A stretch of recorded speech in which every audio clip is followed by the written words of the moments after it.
बिस्मिल्लाहिर्रहमानिर्रहीम, अस्सलाम वालेकुम। मैं फैज़ान रिजवी हूँ और मेरे साथ एजाज अहमद साहब मौजूद हैं। सीनियर सहाफ़ी हैं, इस्लामाबाद बेस्ड। मुल्क की सियासी सूरत हाल पर गहरी नज़र रखते हैं। एजाज साहब से आज गुफ्तगू करेंगे कैप्टन सफदर की गिरफ्तारी से लेकर आर्मी चीफ के जनरल कमर जावेद बाजवा के नोटिस लेने तक जो मुल्क की सियासी सूरत हाल है उस पर बातचीत करेंगे एजाज साहब से। एजाज साहब, बहुत शुक्रिया आपने ज्वाइन किया। पहले तो ये बताइए कि कैप्टन सफदर की गिरफ्तारी हुई, फिर उसके बाद जो भी IG सिंध का मामला उठा, उसके बाद बिलावल भुट्टो की प्रेस कॉन्फ्रेंस और फिर आर्मी चीफ का नोटिस, ये मामला किस जानिब जाते हुए दिखाई दे रहे हैं? देखिए, पहले तो थोड़ी सी गिरफ्तारी के हवाले से बात करते हैं। मुझे समझ नहीं आता कि कायद आज़म के मज़ार का वो तकद्दुस क्यों बना दिया है जो दाता गंज के मज़ार का है या किसी भी और रूहानी शख्सियत के मज़ार का। कायद आज़म एक सियासतदान थे, सियासी शख्सियत थे। उन्होंने सियासी तहरीक के नतीजे में पाकिस्तान बनाया वोट की बुनियाद पर। अब अगर और फिर मुस्लिम लीग नून है, वो कायद आज़म की पैरोकार अपने आप को। अच्छा, ऑर्डिनेंस भी तो मौजूद है। ऑर्डिनेंस तो लैप्स हो चुका। ऑर्डिनेंस तो जब आया था वो लैप्स हो चुका। उसके बाद कुछ कवायद जरूर मौजूद हैं, लेकिन उसमें जो एक बुनियादी नुक्ता है समझने का, अगर कोई कानून मौजूद भी है तो क्या कब्र की या मज़ार की बेहुरमती और पामाली, इसकी कोई तशरीह कहीं की गई है किसी कानून में? ऐसा बिल्कुल नहीं है। बेहुरमती क्या होती है, अगर उसकी तशरीह हो जाए तो फिर ज़रा ज़्यादा आसान हो एक जाएगा। शिक उसमें है, मैंने पढ़ी है कि नारेबाजी और सियासी सरगर्मी जो है उस दायरे में ना हो। देखिए ना, तो फिर वो इमरान खान साहब ने भी की थी, उन पर भी मुकदमा होना चाहिए, उनको भी गिरफ्तार होना चाहिए। यह इलेक्शन कैंपेन में की थी उन्होंने 2000 पहले। सवाल यह है कि हम फैसले किस बुनियाद पर करते हैं। अगर एक काम, अगर मेरी हुकूमत है और मैं वो काम कर रहा हूँ तो ठीक है, और मेरा मुखालिफ अगर काम वो कर रहा है तो वो गलत है। इमरान खान जब आए, मैंने भी वो फुटेज देखी, तो उसमें बद इंतज़ामी कह सकते हैं, बदनज़मी कह सकते हैं, लेकिन इस तरह से नारेबाजी जिस तरह से उन्होंने की कैप्टन सफदर ने, वैसा कोई अमल नहीं था। देखिए, इसमें एक बात है कि मज़ार कायद पर अगर नारेबाजी की ममानियत है तो वो उस वजह से है कि भी बानी पाकिस्तान का मज़ार है, और अगर इजाज़त दे दी गई तो एक सिलसिला शुरू हो सकता है। ये दुरुस्त बात है, लेकिन जो कैप्टन सफदर ने किया वो बदनज़मी कहीं नहीं थी, हुल्लड़बाजी भी कहीं नहीं थी। जो हुकूमती वज़रा कह रहे हैं वो तो सरासर लग़्व बात है। कोई ऐसा काम नहीं हुआ, बस कोई उछल कूद नहीं हुई। उन्होंने कब्र को हाथ लगा कर एहतराम दिया, और फिर एक्चुअल कब्र जो है उससे 30 फुट नीचे है, एक्चुअल कब्र वहाँ सिर्फ उसका निशान है, और वहाँ उन्होंने एहतराम दिया उस कब्र का। मरियम ने भी और सफदर ने भी सीने पर हाथ रखे। उसके बाद उससे नारा लगाया, वोट को इज्जत दो। अब वो बानी पाकिस्तान से अपनी शिकायत भी तो कर रहे होंगे, क्या हमारे यहाँ वोट को इज्जत दी जाती है? ये बड़ा अहम सवाल है। और अगर हम निकल जाएं बाहर माइक लेकर लोगों से पूछे तो 80% लोग कहेंगे कि नहीं दी जाती किसी भी इलेक्शन में। अच्छा, एक नॉर्मल चीज थी, तो इतना प्रेशर बिल्ड करके गिरफ्तारी क्यों अमल में लाई गई? और सिंध में देखिए, उससे दो मकासद हासिल करना मकसूद थे। एक तो कराची का जो जलसा था वो गुजरांवाले से 2 गुना ज़्यादा। जितने मैंने कुछ 50 लोगों से बात की होगी, सबका ये कहना था कि गुजरांवाला के मुकाबले में बहुत बड़ा जलसा है, इंक्लूडिंग द पार्टिसिपेंट्स, PMLN से भी जिनका ताल्लुक है। एक वजह तो ये थी कि हुकूमत उससे बुखला गई थी और हुकूमत उसका काउंटर नैरेटिव देना चाहती थी। अब वो काउंटर नैरेटिव कैसे दिया जा सकता था? क्योंकि जलसा तो बहुत स्ट्रांग हो गया, गुफ्तगू भी बहुत अच्छी हो गई। ये मौका था वाहिद जिसकी बुनियाद पर नून लीग को धकेला जा सकता था पीछे, क्योंकि रिगार्डलेस ऑफ इस बात के कि कौन किसको पसंद करता है, नून लीग इस वक्त मुल्क की मेरे ख्याल में सबसे बड़ी पार्टी है। अब वो उसकी पार्टी के लीडर की बेटी मरियम नवाज एस्टेब्लिश्ड लीडर हो गई, ऑपोजिशन या पार्टी के। अब सबसे बड़ी पार्टी, अगर आप इस वक्त इलेक्शन करा लें तो मेरे ख्याल में, मैंने अभी ये बहुत सारा सर्वे खुद भी कराया है, लोगों से मालूमात भी ली हैं, मैं खुद भी फिरा हूँ पंजाब में भी, और सिंध तो मेरा अपना इलाका है, सैकड़ों लोगों से रब्ते रहते हैं। इस वक्त मुस्लिम लीग नून नंबर 1 पार्टी है, पीपल्स पार्टी के लोग भी ये तस्लीम करते हैं, और अगर इलेक्शन हो जाएं तो थोड़े बहुत फ़र्क के साथ नून लीग मार्जिन ले जाएगी। अच्छा, अब इस गिरफ्तारी से मकसद था कि नून लीग का जो जोर है उसको तोड़ा जाए, कायद आज़म का नाम इस्तेमाल करके कि पता नहीं ऐसा क्या कर दिया मज़ार कायद पर। लेकिन जो हुकूमत के गले फिल्म पड़ गई वो रिएक्शन के अंदाज में, एक तो रिएक्शन जो है वो ज़रूरत से ज़्यादा था। बस वो हलीम आदिल शेख वो हर वक्त एक सुल्तान राय बनने की कोशिश करते हैं, वो वहाँ मौजूद रहे। फिर अली हैदर ज़ैदी हर 2 मिनट के बाद ट्वीट्स खुद भी कर रहे थे और फिर वो रीट्वीट्स भी कर रहे थे ताकि वो एक काउंटर नैरेटिव बिल्ड किया जा सके। वो कामयाब नहीं हो रहे थे। फिर सुबह जिस तरह दरवाज़ा तोड़ा गया, गिरफ्तारी ठीक है हो सकती थी, आप मुकदमा दर्ज कराते, मुकदमा हो जाता तो हो सकती थी। लेकिन जो उसके बाद के एपिसोड है, आप देखिए ना, सिंध की रिवायात बहुत दीगर सूबों से मेहमानदारी में कोई कम नहीं है। सिंध में मैं आपको एक मिसाल देता हूँ कि लेकिन अच्छी मेहमानदारी भी है कैप्टन सफदर की। अच्छा, ताल्लुकात कुछ खबरें मैं पढ़ रहा था दी न्यूज़ और दीगर अखबारों में भी थी कि आईजी सिंध के मुराद अली शाह के साथ ताल्लुकात ठीक नहीं है। नहीं, ऐसा नहीं है। मुराद अली शाह ने तो उनका नाम देकर उनको मांगा था। जितनी भी ये खबरें हैं, मैंने खुद आज सिंध हुकूमत में लोगों से बात की, कल भी की, और यही तासुर मेरा भी था। लेकिन उनका ये कहना था कि दोनों के ताल्लुकात आइडियल हैं जैसे आईजी के और चीफ मिनिस्टर के होने चाहिए। आईजी जो है वो वफाक का नुमाइंदा है, ठीक है जी। अब उसमें जब ये मेहमान नवाजी की रिवायत टूटी तो सिंध हुकूमत एम्बेरसिंग पोजीशन में आ गई। सिंध हुकूमत के लिए और ख़ुद पीपल्स पार्टी के लिए, क्योंकि बिलावल भुट्टो मरियम के होस्ट थे, उनको मरियम का सामना करना मुश्किल हो गया।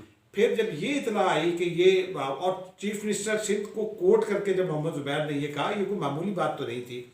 अब मुझे नहीं पता कि कौन सा डेट है, कौन सा अफसर है, लेकिन बहरहाल एक जब ये वाक़या सामने आ गया तो उसमें जो एक बुनियादी पहलू है जिसको सब नज़रअंदाज कर रहे हैं, वो ये है कि ग्रेड 22 का ऑफिसर हो या ग्रेड 2 का ऑफिसर हो, इज्जत नफ्स हर आदमी की होती है। बिल्कुल। अगर वो आदमी का काम जो है वो समझता है कि ये कानून के मुताबिक नहीं है और आप उसको कहीं और ले जाकर दबाव में डालते हैं, जिसको नून लीग ने अगवा का नाम दिया और मुराद अली शाह से भी यही जुमला मंसूब किया गया, तो वो इज्जत नफ्स पर सिंध पुलिस की मजरूह हुई।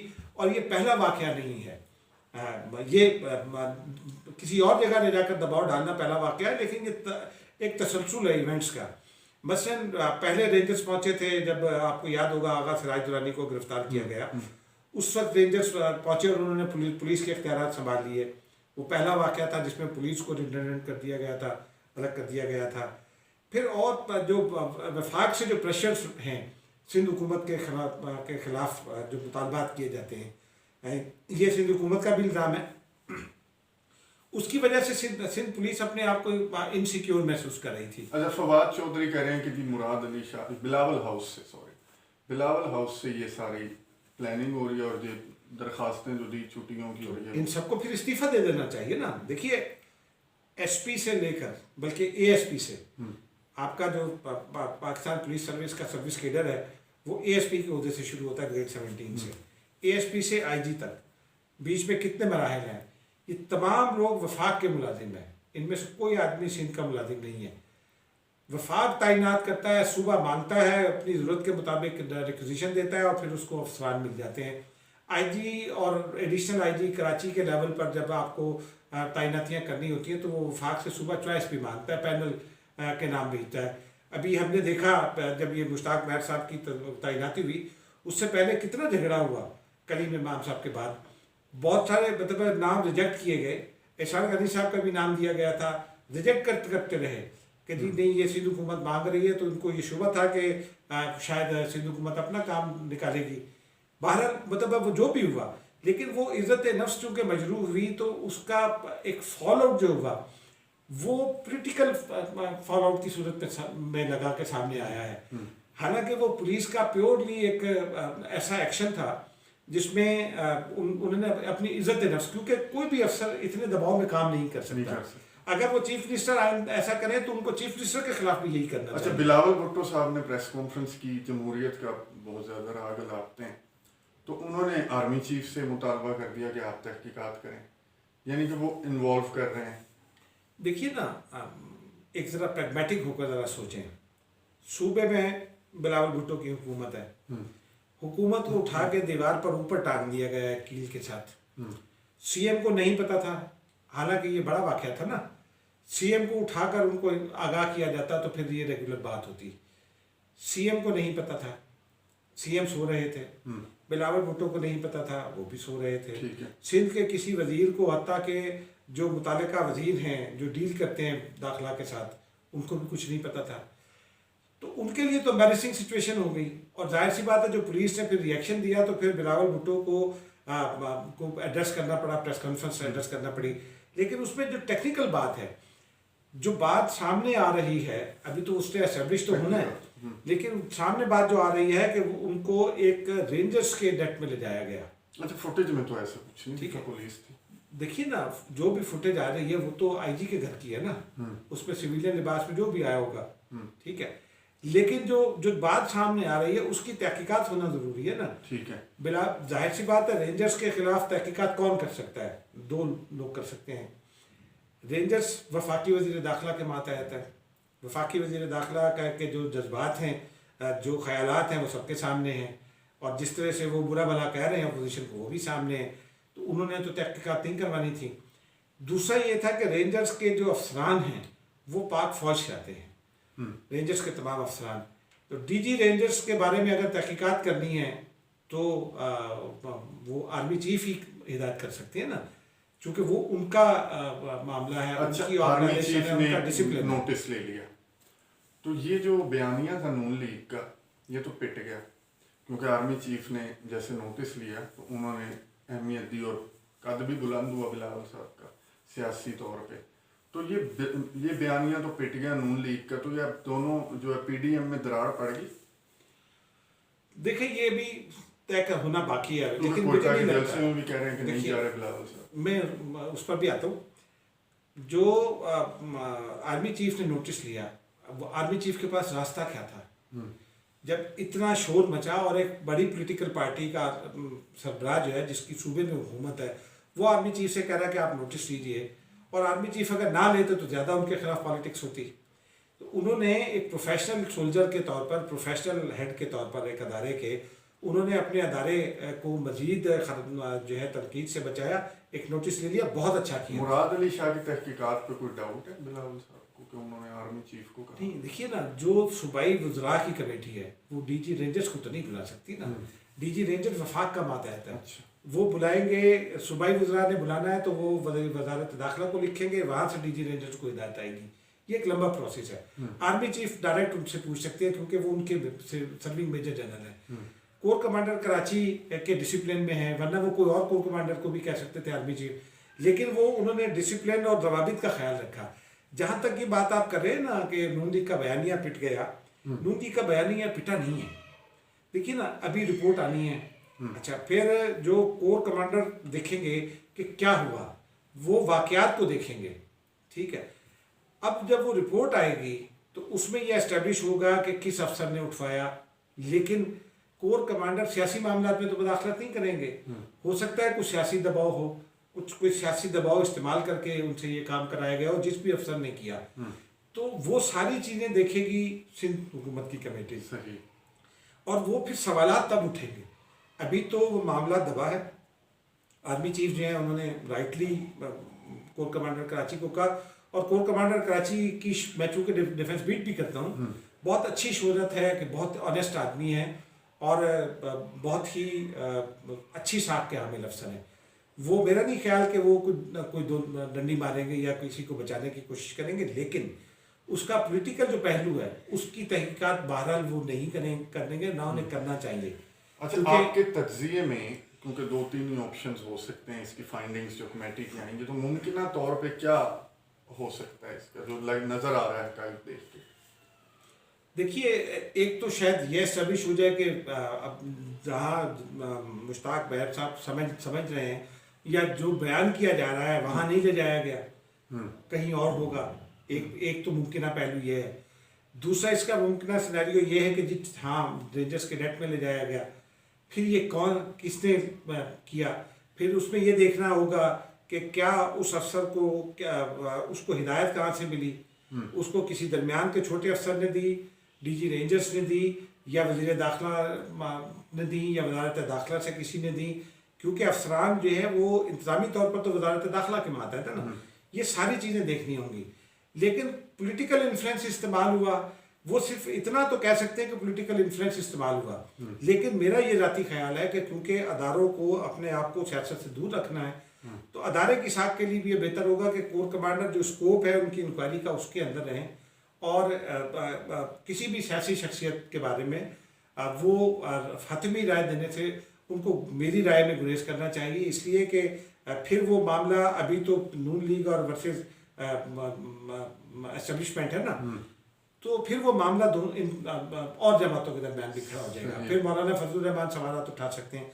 जहाँ तक क्वेटा जलसे की बात है, इब्तिदा में ये बिलावल ने फैसला किया था कि वो क्वेटा नहीं जाएंगे, लेकिन अब उन्होंने पार्टिसिपेशन का फैसला कर लिया है। वो क्वेटा स्पेशल जहाज करके एक दिन के लिए जाएंगे या वो वर्चुअल शिरकत करेंगे, ये फैसला अगले 1-2 दिन में होगा। सही है। यानी अब ये नवाज शरीफ की जो कराची में तकरीर की उन्हें इजाज़त नहीं दी गई थी, फिर मरियम ने जो प्रेस कॉन्फ्रेंस की वहाँ भी बिलावल नहीं थे, फिर कोयटा का अब ये इशू थोड़ा सा चला और ख़बरों में आया कि बिलावल नहीं जा रहे, तो इससे ये बिल्ट हो रहा था कि ये अब दूरियां बढ़ेंगी। देखिए ये तो एक नेचुरल सी बात है ना, बिलावल की मेहमान थी मरियम, बिलावल की हुकूमत है सिंध में, तो नून लीग और पीपल्स पार्टी के दरमियान थोड़ा सा खिंचाव आना तो एक नेचुरल सी बात है, क्योंकि उनकी हुकूमत में ये सब कुछ हो गया और बिलावल के लिए शर्मिंदगी भी थी, और उस शर्मिंदगी की वजह से वो उस प्रेस कॉन्फ्रेंस में मेरे अपने तजरिए के मुताबिक वो नहीं आए, और राजा परवेज अशरफ को भेजा जो पीपल्स पार्टी के पार्लिमानी पार्टी के सेक्रेटरी हैं, बड़े रहनुमा हैं, साबिक वज़ीर आज़म हैं, तो उन्होंने भेजा। लेकिन बिलावल ने कल जिस तरह से फिर एक्शन लिया, उन्होंने आर्मी चीफ से अपील की, पूरी प्रेस कॉन्फ्रेंस की, उन्होंने उसमें कहा कि मैं मुंह दिखाने के काबिल नहीं रहा। उसके बाद वो आईजी के घर गए, तो उन्होंने जिस तरह से मामले को कल हैंडल किया, उसके बाद नून लीग अगर चाहे भी तो ये नहीं कर सकेगी। अच्छा, एक आखिरी सवाल पूछ लूँ आपसे, 77 में भी इसी तरह की सिचुएशन क्रिएट हुई थी जब भुट्टो साहब के खिलाफ तहरीक चल पड़ी थी रिगिंग की, तो ऐसे हालात नजर आ रहे जा सकते हैं उस तरफ। अभी आप देखिए ना, 2-3 चीज़ें हैं। पब्लिक सेंटीमेंट हाई है हुकूमत के खिलाफ, आप जिस जगह जाइए, मसलन अभी जिस दिन ये गुजरांवाला का जलसा था, ये उस जलसे की हाइप में ये खबर छुप गई। हुकूमत ने गुजरांवाला शहर में और इर्द गिर्द जो गखड़ मंडी और राववाली वगैरह जो है, वहाँ ट्रक खड़े करके और पैक 2 किलो चीनी, 1-1 किलो के 3 घी के पैक और आधा किलो चाय की पत्ती, ये 700-700 रुपये में बेचे यूटिलिटी स्टोर्स की जानिब से। लोगों ने उनको ख़रीदा, लेकिन उसके बाद वो जलसे में चले गए। महंगाई चूँकि कंट्रोल नहीं हो रही, और महंगाई कंट्रोल करने का कोई मैकेनिज्म भी नहीं है इनके पास। महंगाई कंट्रोल करने के लिए जिस किस्म की अप्रोच की ज़रूरत है, पॉलिटिकल अप्रोच की, वो एक तो पीटीआई के पास मेरे ख्याल में मौजूद नहीं है। लेकिन अगर हो भी तो इस वक्त जो मुख्तलिफ इंटरेस्ट ग्रुप्स जितने मजबूत हैं, पीटीआई अकेले कुछ नहीं कर सकेगी जब तक वो तमाम पॉलिटिकल फोर्सेस को एक प्लेटफॉर्म पर लेकर अपने साथ नहीं चलेगी। वो इंटरेस्ट ग्रुप्स के इंटरेस्ट हैं, वो कहीं और से इन्फ्लुएंस इस्तेमाल करते हैं, कभी कहीं और से करते हैं, तो वो चीज़ों अच्छा फिर धमकियाँ देते हैं। अभी आपने पिछले दिनों में देखा था ना, सिराज कासिम तेली साहब की एक ऑडियो थी मार्केट में, अगर ये हम छोड़ के चले जाएंगे, ये क्या था? ये ब्लैकमेलिंग और धमकी वाली बात थी ना कि हम छोड़ के चले जाएंगे। तो हुकूमतों का निज़ाम जो चल रहा होता है उसमें इन्वेस्टर्स की बड़ी अहमियत होती है। जो एपीसी उसमें महंगाई बहुत नीचे था एक लाइन में, और इनका जो मेन फोकस था वो था कि इमरान खान मुस्ताफ़ी हो जाए, और उसके लिए अब ऐसा लग रहा है कि वो होता है ना खेडेंगे ना खेडन देंगे, तो इस तरह का माहौल नजर आ रहा है अपोजिशन का। जी यकीनी तौर पर महंगाई का नाम लेके, यकीनी तौर पर इस तरह का हो रहा है। महंगाई का नाम लेकर नहीं, जाहिर सी बात है इन सबको अपनी अपनी सियासत करनी है। आवाम का इशू है महंगाई का अगर इशू नहीं उठाएंगे, अब जैसे कल फिर दवाओं की कीमतें बढ़ गई। अब अभी तो चंद दिन पहले प्राइम मिनिस्टर साहब ने कमेटी बनाई कि जी वो महंगाई को रोकें, तो दवाओं की कीमत बढ़ गई। दवाओं की कीमत बढ़ेगी तो और भी इशूज़ खड़े होंगे साथ साथ। पेट्रोल की कीमत का भी फैसला होना है। इंटरनेशनल मार्केट में पेट्रोलियम प्राइसेस में कुछ फ्लक्चुएशन है, उसके असरात सामने आएंगे, ठीक है ना जी। और पहले ही हुकूमत ये दावे कर रही है कि उसको बहुत सारा लॉस हो रहा है इस कीमत पर पेट्रोल में बेचने में, हो भी रहा होगा। मैं चूँकि उस कैलकुलेशन में अभी नहीं गया, मैं इसलिए ऑफ हैंड ये नहीं कह सकता, लेकिन बहुत सारी चीज़ों पर हुकूमतों की मजबूरियाँ भी होती हैं। ताहम वो दीगर चीज़ों को सब्सिडाइज करके मामला हैंडल करते हैं। मसलन यूरोप जो है, या अमेरिका जो है या वर्ल्ड बैंक हमसे ही तो मुतालबा करते हैं कि जी आप एनिमल्स पर सब्सिडी ना दें। $1 अरब की सब्सिडी अमेरिका में दी जाती है अपने किसान को रोजाना, ठीक है। तो ये इस तरह के जो चीज़ें हैं, यूरोप में जो चीज़ 5 साल पहले जिस कीमत पर थी आज भी उसी कीमत पर है, अमेरिका में भी यही सूरत हाल है। तो पाकिस्तान में परसों जो चीज़ की कीमत थी आज वो नहीं है। तो ये मामला जो है ये हुकूमत के कंट्रोल में भी नहीं है और इसके ऊपर पब्लिक सेंटिमेंट हाई है। और फिर अगर इस सिचुएशन में जो जिस तरह से बिल्डअप कर रही है अपोजिशन, उसके बाद अगर अपोजिशन ने लॉन्ग मार्च का ऐलान कर दिया तो फिर हर रास्ता जो इस्लामाबाद की जानिब आ रहा होगा उसमें खुम्बियों की तरह लोग थोड़े बेशक थोड़े हों, लेकिन वो इस्लामाबाद की तरफ आएंगे तो सिस्टम चोक होता दिखाई देगा। इसलिए मेरे राती राय में मामला तसादुम की जानिब बढ़ रहा है, सियासी तसादुम की जानिब। लेकिन अब एक इम्पॉर्टेंट बात और है कि जो असली क़यादत है उसने ये फैसला किया है कि वो पाकिस्तान के ख़िलाफ़ अगर कोई साजिश है बैरूनी हाथ के ज़रिए तो उसको वो नाकाम बनाएंगे किसी भी तरह। लेकिन जो अगर सिस्टम चोक हुआ तो फिर इमरान खान साहब की हुकूमत को ख़तरा हो सकता है। बहुत शुक्रिया। गुफ्तगू सुनी आपने एजाज़ अहमद साहब की कि किस तरह से उन्होंने बताया कि तो कमेटी की फाइंडिंग्स के बाद ही सामने आएगा जो कुछ है। लेकिन बहरहाल बात यही है कि PDM एजाज साहब के मुताबिक अभी तकसीम नहीं होगी। बिलावल साहब वीडियो लिंक के ज़रिए खिताब करेंगे और एजाज साहब के मुताबिक अगर ये तसादुम की तरफ जाती हुई दिखाई दे रही है सूरत हाल और अपोजिशन जो है वो इकट्ठी एकजुट जो PDM है वो इस्लामाबाद की तरफ मार्च कर दे तो हालात मज़ीद ख़राब हो सकते हैं। तो इस सिचुएशन में हुकूमत को ये चाहिए कि अपोजिशन को साथ बिठाकर ये जो मसाइल दरपेश है मुल्क को, इनका हल ढूंढे। अगले व्लॉग तक के लिए मुझे इजाज़त दीजिए। अल्लाह हाफिज़।